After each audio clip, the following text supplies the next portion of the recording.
नमस्कार साथियों, आप सभी का निराला द विजन यूट्यूब चैनल में स्वागत है। मैं पीके निराला आप सभी का फिर से स्वागत करता हूं। आज हम लोग चर्चा जो करने जा रहे हैं वो बाल मनोविज्ञान, चाइल्ड साइकोलॉजी, क्योंकि हम लोग पिछले ही क्लास में समझाया था कि चाइल्ड साइकोलॉजी पर एक सीरीज चलाएंगे टॉपिक वाइज। ये तो पहला टॉपिक हमने जो शुरू किया था डेवलपमेंट एंड पेडागोजी, यानी कि विकास और शिक्षण, ये एक टॉपिक था।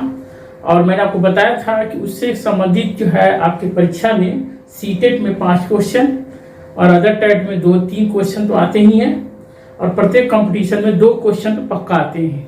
उसके नेचर के बारे में समझाया था। पहले सीरीज में आपको मैंने ये बताया था कि विकास और वृद्धि क्या होता है, डेवलपमेंट एंड ग्रोथ क्या होता है, उस चीज के बारे में आपको समझाया था।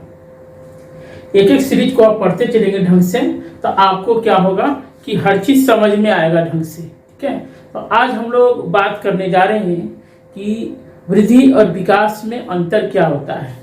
हम लोग इसके बारे में इसलिए बात करने जा रहे हैं क्योंकि जो परीक्षा में सवाल आता है वो इन दोनों के आधार पर आता है। जैसे पूछेगा कि विकास के संबंध में कौन सा कथन सही है या गलत है। अगर पूछेगा कि विकास के संबंध में कौन सा कथन सही है तो उसमें वो क्या करेगा, 3 ऑप्शन वृद्धि के यानी ग्रोथ के कॉन्सेप्ट डाल देंगे और एक ऑप्शन आपके डेवलपमेंट के रहेंगे। अब बच्चे क्या होता है, इसी में कंफ्यूजन खा जाता है अगर उससे दोनों के बीच में डिफरेंस अच्छे से समझ में नहीं है तब। तो अक्सर लोग सवाल आते हुए इसमें गलत करते हैं, तो इसकी थोड़ी बारीकियों को समझना है। ठीक है, तो आज हम लोग उसी बारीकी को समझने का प्रयास करते हैं। चलिए, तो एक तरफ आप लोग लिखिए सब लोग वृद्धि यानी ग्रोथ, और एक तरफ आप लिखिए विकास यानी कि डेवलपमेंट। ठीक है जी,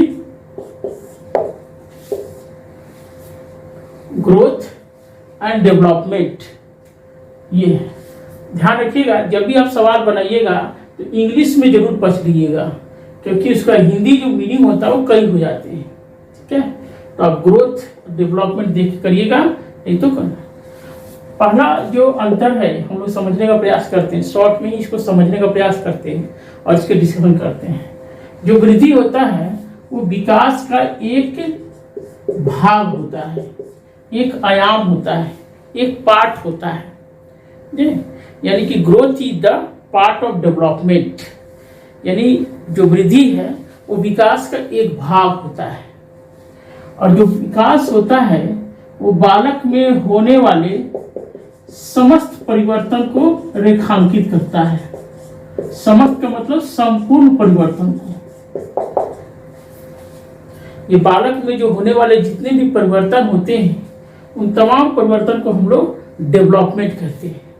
लेकिन जो ग्रोथ होता है वो विकास का एक भाग होता है, एक पार्ट होता है। तो पहली बात समझना है चीज को। ठीक है, दूसरा जो अंतर है ये कि ग्रोथ है क्या, तो हमने बताया था कि बालक में होने वाले जो शारीरिक परिवर्तन होते हैं, एक बालक में जो फिजिकल डेवलपमेंट होता है उसी को हम लोग क्या कहते हैं, ग्रोथ कहते हैं। ठीक है, तो जब भी ग्रोथ शब्द आएगा तुरंत मन में आपको यह आना चाहिए कि शारीरिक परिवर्तन। और शारीरिक परिवर्तन का मतलब उसके आकार में, उसके भार में, उसकी ऊंचाई में, उसके अंगों में जो परिवर्तन होता है। ठीक है, उसे हम क्या कहते हैं, ग्रोथ कहते हैं। इसमें दूसरा जो अंतर है इसका मतलब विकास के संदर्भ में कहा जाए, विकास क्या है, तो विकास ग्रोथ में एक ही आयाम था, शारीरिक परिवर्तन। विकास में 6 आयाम होते हैं, 6 आयाम होते हैं। ठीक, पिछले क्लास में समझाया था आपको। 6 आयाम का मतलब है शारीरिक परिवर्तन, सामाजिक परिवर्तन, संवेगात्मक परिवर्तन, संज्ञानात्मक परिवर्तन, नैतिक परिवर्तन और भाषा का परिवर्तन। यानी जब भी सवाल देखिएगा, ध्यान रखिएगा कि जब भी विकास का सवाल आएगा, आयाम पर आएगा, तो विकास के 6 ही आयाम होती हैं, 6 डायमेंशन होती है। 7वां कुछ नहीं होता। 7वां का मनोवैज्ञानिक होता है, आध्यात्मिक होता है, चरित्र का विकास होता है। ये सब चीजों पर विश्वास नहीं कीजिएगा। क्योंकि सवाल को कंफ्यूज करेगा सवाल में, क्योंकि उसके आकार का माप सकते हैं, उसके भार को माप सकते हैं, उसकी ऊंचाई को माप सकते हैं, ठीक है ना। तो हम उसको माप सकते हैं, लेकिन विकास को माप नहीं सकते। हम लोग मापने का काम नहीं कर सकते हैं, हम लोग माप नहीं सकते, बल्कि उसकी अनुभूति करते हैं, महसूस करते हैं, ठीक है। नोट डाउन करते रहिए सब लोग, ठीक है, ध्यान से चीजों को समझिए। विकास को माप नहीं सकते। जैसे देखिए शारीरिक परिवर्तन हो रहा है, शारीरिक परिवर्तन में जो गुणात्मक परिवर्तन होता है उसके अंदर, ये जैसे उसके अंदर जो शक्ति, जो शरीर के अंगों में जो शक्ति का जो संचार होता है उसे आप माप नहीं सकते हैं, ठीक है। फिर उसके बाद हम बात करते हैं सामाजिक परिवर्तन, उसे भी माप नहीं सकते हैं। संज्ञानात्मक परिवर्तन, उसे माप नहीं सकते। नैतिक है, भाषा का विकास है, संवेगात्मक है, इसे माप नहीं सकते, महसूस कर सकते हैं। अगर इसे मापते वाकई में तो फिर पढ़ना और पढ़ाना बड़ा मुश्किल काम हो जाता है, क्योंकि घर वाले क्या करते हैं, आपको ये उससे तोड़ के स्कूल या कॉलेज में भेजती कि 1 kg था, अगर पढ़ के आया है तो उसे कम से कम 1.5 kg तो होना ही चाहिए, ठीक है ना। बात समझे कि नहीं।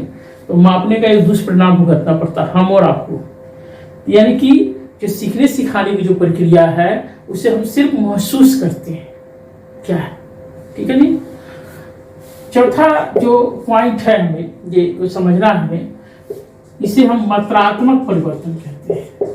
मापते हैं, इसे हम माप सकते हैं, उसे मात्रात्मक, संख्यात्मक, इंग्लिश में बोलते हैं क्वांटिटी चेंज। क्वांटिटी चेंज कैसे, ये क्वांटिटी चेंज हो जाता है। चौथा इसमें पॉइंट है, इसे मात्रात्मक परिवर्तन कहते हैं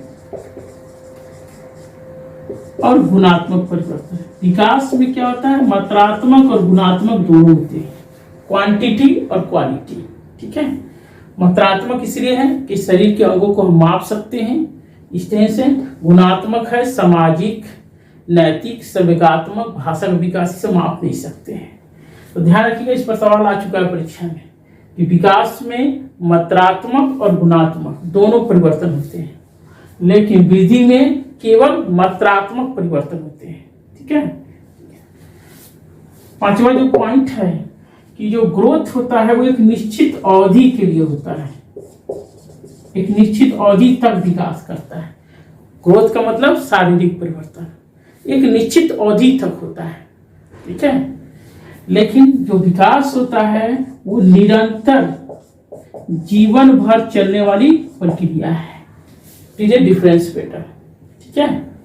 तो जो ग्रोथ है एक निश्चित अवधि तक होता है और विकास होता है वो जीवन भर। जीवन भर का मतलब है गर्भावस्था से शुरू हुआ और मृत्यु तक चलता रहा, ये प्रक्रिया है, ठीक है जी।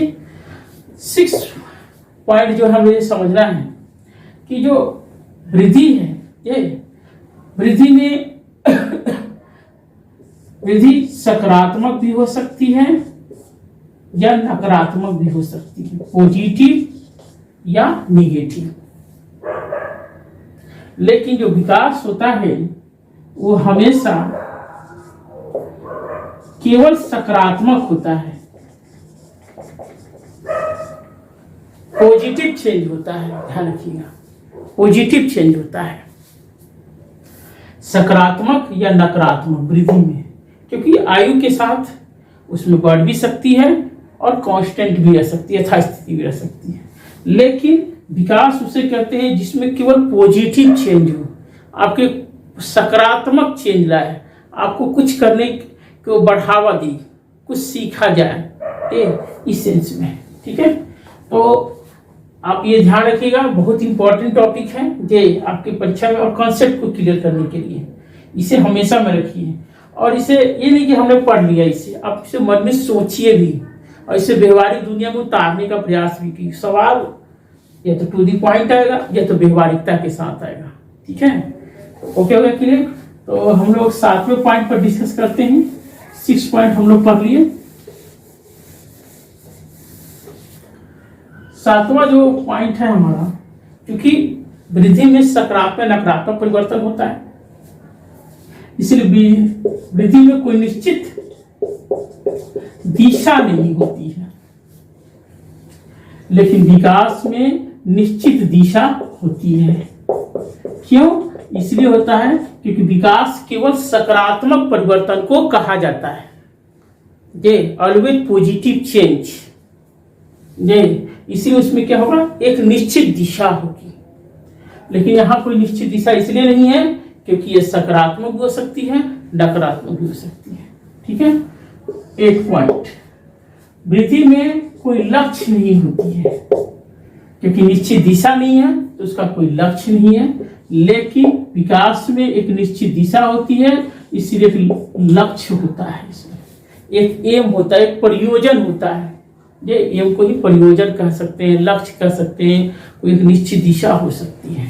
ठीक है जी, 9 पॉइंट हम लोग डिस्कस करते हैं।